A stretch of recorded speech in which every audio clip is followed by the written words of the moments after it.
Hello student. तो हमने अपने पहली वीडियो में संसद सत्र की कार्यवाही तक पढ़ा था। अब हम अपना नेक्स्ट टॉपिक लेते हैं संसद की समितियां। कि संसद की समितियां किसे कहते हैं और इसका संसद के कार्य में क्या योगदान है। तो देखो, संविधान में यह प्रावधान है कि संसद की कार्यवाही कुछ समितियों के माध्यम से संचालित की जानी चाहिए। यानी कि संसद में जो भी कामकाज होता है वह कैसे हो रहा है, सही से हो रहा है कि नहीं, इन सब की निगरानी के लिए कुछ समितियां बनाई गई हैं जो संसद के कामकाज में महत्वपूर्ण भूमिका निभाती हैं। ठीक है। अब देखो, संसद की दो तरह की समितियां होती हैं। नंबर एक है स्थायी समितियां और दूसरा है तदर्थ समितियां।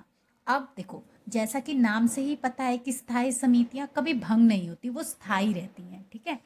वे क्या करती है, सतत रूप में काम करती है, यानी कि बहुत ही तत्पर होकर काम करती हैं। उनके सदस्य समय समय पर बदलते रहते हैं। ठीक है। और 24 जुलाई 1993 को एक संशोधन के पश्चात इन समितियों की संख्या बढ़ाकर 24 कर दी गई थी। इसका मतलब है कि पहले ये समितियां हो सकता है कम होंगी, लेकिन जैसे जैसे कामकाज बढ़ा, कामकाज ज़्यादा हुआ है ना, तो उसके लिए इन समितियों की संख्या को बढ़ा दिया गया। ठीक है। अब देखो, जो स्थायी समितियां हैं, है ना, स्थायी समितियों ने याचिका समिति भी गठित की। यानी कि जो स्थायी समितियां हैं उन्होंने क्या किया, एक याचिका समिति भी बनाई। याचिका समिति का क्या काम था? याचिका समिति लोक शिकायतों के निवारण के लिए काम करती थी। कि ये यानी कि लोगों का जो भी शिकायत है, जो भी कुछ उनकी प्रॉब्लम्स हैं, उनको सॉल्व करने का ये काम करती थी।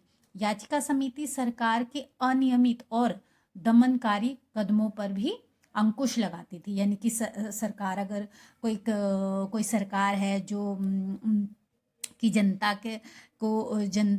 के हितों को ध्यान में न रखते हुए कुछ नीतियां बना रही हैं, है ना, कुछ कोई काम कर रही हैं, तो ये उन पे नियंत्रित रखते थे, है ना, उन पे अंकुश लगाते थे कि ऐसा नहीं होना चाहिए, है ना, अंकुश लगाते थे, उन पे निगरानी रखते थे। इसके अलावा आश्वासन समिति भी इन लोगों ने बनाई। जो स्थायी समिति है, उन लोगों ने आश्वासन समिति भी बनाई। इनका क्या काम था कि किसी भी मंत्री द्वारा सदनों में दिए गए आश्वासन की पूर्ति की निगरानी करती थी। अब इसका क्या मतलब हुआ कि अगर कोई मंत्री है ना, तो वो क्या, अगर कुछ किसी चीज़ का आश्वासन देते हैं कि हाँ हम ये काम करवाएंगे, है ना, ये काम करवाएंगे और ये काम होना ही चाहिए, होगा ही, तो इन सब चीज़ों पे ये जो आश्वासन समिति है निगरानी रखती थी कि उन्होंने वो काम करवाया या नहीं करवाया। जो भी आश्वासन दिया, है ना, संसद में, वो काम उस तरह से हो रहा है कि नहीं, ये इस सब चीज़ों की निगरानी रखती थी। दूसरी तरफ जो है, किसी विशिष्ट उद्देश्य को पूरा करने के लिए तदर्थ समितियां गठित की गई।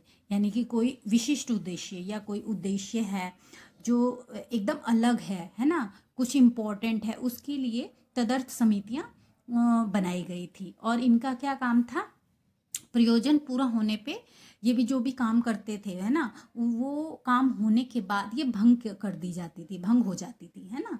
तो इनका कुछ ज़्यादा काम नहीं था, बस उसी उद्देश्य के लिए बनाई जाती थी, और उसके बाद वो उद्देश्य अगर पूरा हो जाता है तो उसको भंग कर दिया जाता था। इसी तरह अब ये देखो, अब ये स्थायी समितियां, जो समितियां हैं, वो 3 प्रमुख समितियां हैं। एक है प्रवर प्रवर समिति, लोक लेखा समिति, और तीसरा है सरकारी उपक्रमों संबंधी समिति। ये 3 महत्वपूर्ण स्थायी समितियां हैं जो कि स्थायी रूप से कार्य करती हैं। अब ये देखो, वित्त संबंधी स्थायी समिति सरकार के खर्च और निष्पादन की लगातार निगरानी करती है। यानी कि वित्त संबंधी जो भी समिति है, वह सरकार के खर्च पे निगरानी करती है कि कितना खर्च हुआ, कितना नहीं हुआ, कितना बजट था, इन लोगों ने कितना खर्च किया, इन सब पे ये निगरानी रखती है।